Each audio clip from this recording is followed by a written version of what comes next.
Welcome to Kenton's videos. Enjoy the video. You start by getting everything into the timeline and making sure frame rates match. This prevents drift later. Once clips are imported, move the camera audio and external recorder audio to parallel tracks. Make sure the timeline frame rate equals your recorded footage. Then display waveforms and add sync markers at clear spikes, like claps or door slams. These give you precise anchors. Do this now so the next steps rely on visible, matching peaks instead of guessing, and your edits stay locked. Once armed with markers, try Davinci Resolve's automatic sync by waveform or timecode. It's fast and often accurate.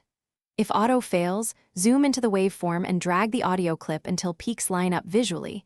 Use one-frame nudges for fine adjustments. After alignment, play a short section to listen for combing. If clean, select both clips and create a compound clip or multicam to keep them together. This step ensures smooth trimming and prevents accidental desync during downstream edits. Finish by trimming and performing your edits while keeping linked audio and video locked. Always play through several sections to confirm consistency. Once you're confident, render a short test export to verify final sync under real playback.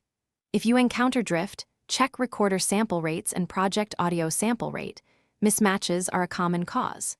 If necessary, resync the problematic portion manually or reconform the audio. This targeted fix saves time and ensures your final export stays perfectly aligned.